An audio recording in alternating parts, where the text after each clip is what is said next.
En los años 80, Gainax, un pequeño estudio de animación japonés, trabajaba en un proyecto cuyo destino parecía incierto, a pesar de que para el contexto de la época, el género mecha era muy popular en el país nipón. Nadie estaba preparado para lo que se avecinaba. Un año antes, el estudio intentó incursionar en los cines japoneses con una película que al final no resultó del todo bien recibida, por lo que su siguiente proyecto apostaría a algo mucho más barato y más accesible para su público. Las investigaciones acerca de la audiencia soltaban que aquellos que más consumían dichos productos no eran los niños sino los adultos, específicamente adultos varones, aficionados a la mecánica o al coleccionismo. Los llamaron otakus, o más bien, los japoneses tendían a llamarle así a cualquier persona que era un fanático obsesivo con alguna cosa que interviniera con su trabajo, familia o su vida social.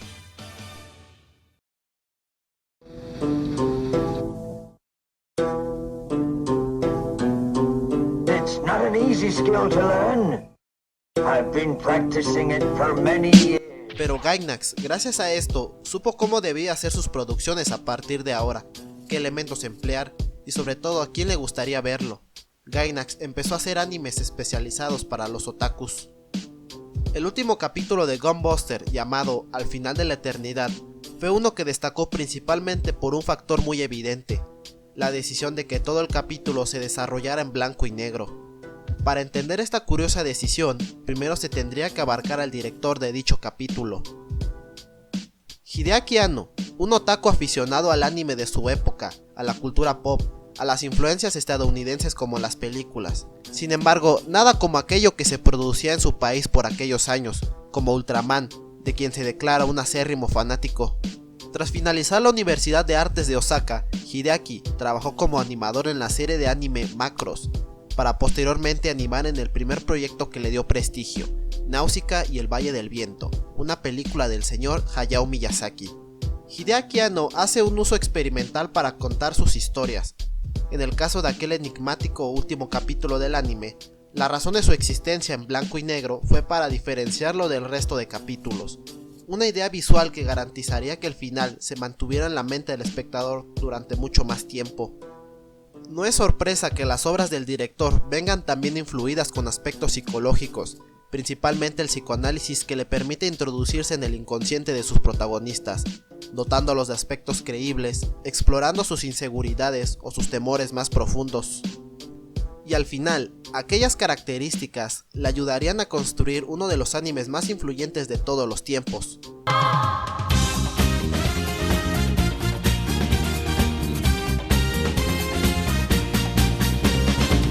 No es sorpresa para nadie que exista comparaciones entre Gunbuster y Evangelion. A final de cuentas, ambos fueron animes mechas dirigidos por el mismo sujeto. Aspectos como la ineptitud de Noriko, la protagonista de Gunbuster, se asemejan mucho a las de Shinji como piloto. Otros personajes también tendrían un molde característico que persistiría hasta la elaboración de Evangelion. Gunbuster fue la inspiración para desarrollar un nuevo anime orientado en un mundo donde la humanidad también está al borde de la extinción y donde se depende de jóvenes pilotos para esto.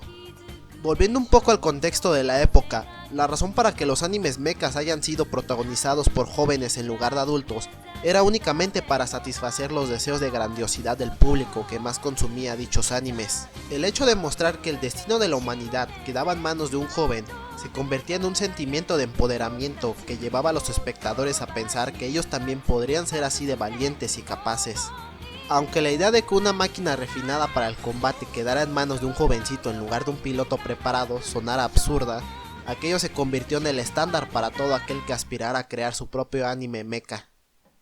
La audiencia de Evangelion define a Shinji como repelente, molesto, marica, una escoria. Han existido muchas razones por las cuales las personas tienden a caerles mal Shinji y Kari, movidos por la razón de su incompetencia o cobardía. Sin embargo, si vamos a hablar de la deconstrucción de un género de anime en particular, obviamente debemos empezar por su protagonista.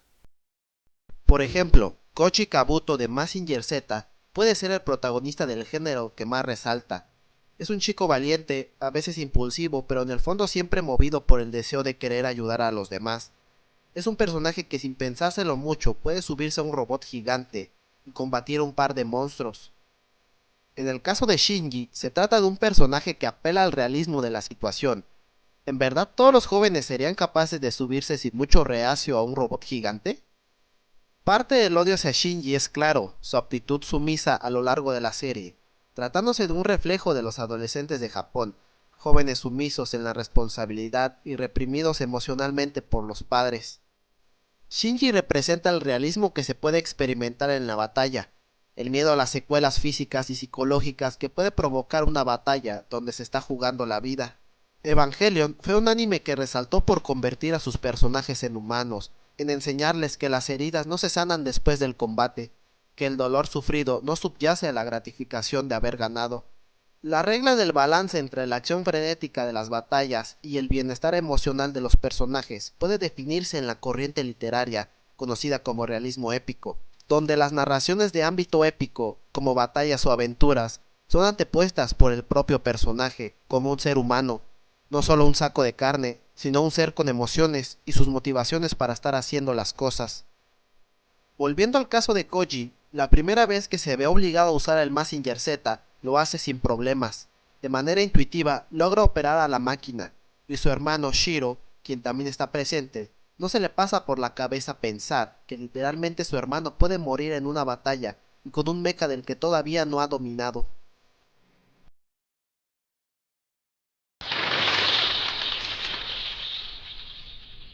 En el primer capítulo, se nos muestra a Shinji como un estudiante como cualquier otro. Está en medio de una ciudad sin personas a la vista, tratando a toda costa de utilizar un teléfono sin servicio.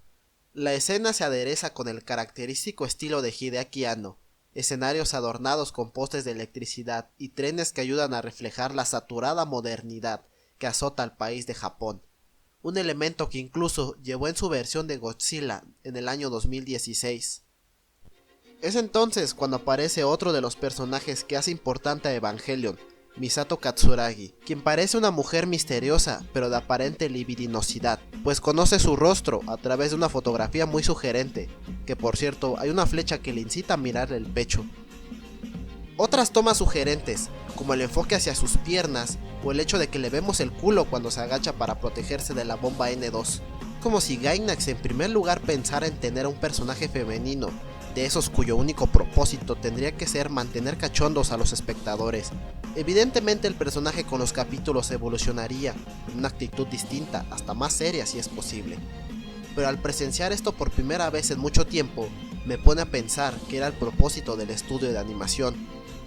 Pero Misato no solo sería culo y tetas, sino que en este primer capítulo también tiene una actitud mucho más infantil que en posteriores capítulos, y una inepta actitud que nos lleva a creer que también podría ser el personaje que cargara con el alivio cómico.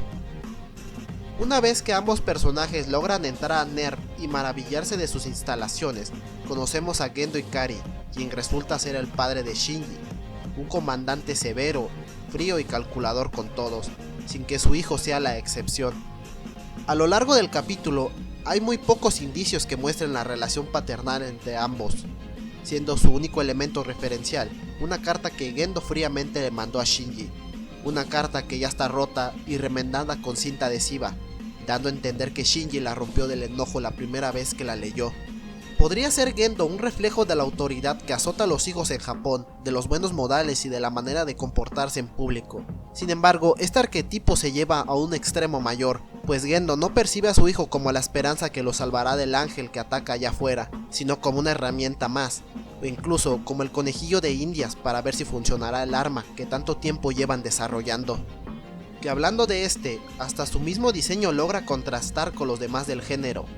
Los diseños del mecha han sido toscos, hasta torpes, pero a final de cuentas llamativos, pues si el anime tenía éxito, aquellos mechas podrían convertirse en juguetes que ayudara a expandir las ganancias que se generaban.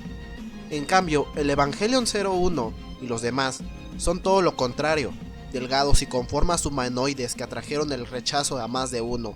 Uno de los más conocidos fue Sega, quien se rehusó a hacer juguetes de los EVAs, apelando a que eran diseños que no se venderían por falta de atractivo. El interior del EVA 01 se convierte en un conveniente lugar para el horror, donde en primera instancia parece querer ahogar a sus pilotos, solo para enterarse que en realidad los hunde en una sustancia extraña conocida como LCL. Por si no fuera poco, Las acciones del EVA 01 son mecanizadas a través del trabajo cognitivo del piloto, además de que el daño recibido al EVA 01 también es sentido por el mismo piloto. Aunque antes de que suceda todo esto, Shinji por primera vez en el anime se rehusará a subirse al maldito robot. Sí, ya todos sabemos que con el tiempo, la constante situación de que Shinji no se quiera subir al EVA se ha convertido en un meme, que con el tiempo ayudó a tildar la percepción de general desprecio que le tiene el fandom. Aunque si lo ven de la siguiente manera, son muy pocas las veces que el protagonista se rehúsa a subirse, específicamente solo en los primeros 4 episodios, siendo las posteriores razones otras fuera de su decisión. Esto nos lleva a otra de las constantes luchas internas del protagonista, su depresión ante las relaciones sociales. Aunque claro, esto último no se ve reflejado en este primer episodio de manera evidente, casi como si en el desarrollo del anime no pensaran en explorarlo de la misma manera que terminaron haciéndolo. Shinji desde el primer capítulo se muestra como el chico introvertido, pero no lo suficiente como para no entablar fácil relación amistosa con Misato, o mostrar resistencia para ver a su padre, o hasta para entrar a las instalaciones de NERV. Se nota que la decisión de concentrarse más en la depresión del protagonista se llevaría en los próximos capítulos. Al final, no es la valentía o la motivación de querer un mejor mañana lo que orilla a Shinji a subirse al EVA, es Rei quien lo orilla. Su enigmática compañera, quien se encuentra lastimada por ser la piloto de prueba del EVA 00. Al final de cuentas, la morbosa escena de querer subirla al EVA sin importar su condición, resulta en un plan de manipulación de Gendo para que Shinji termine cediendo.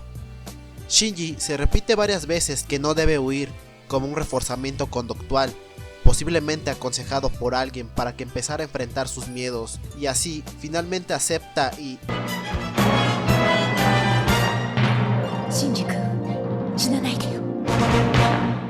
No puede haber un capítulo piloto de un anime mecha sin pelea, pues Evangelion lo supo, y cuando recién va a haber una pelea colosal, el capítulo termina.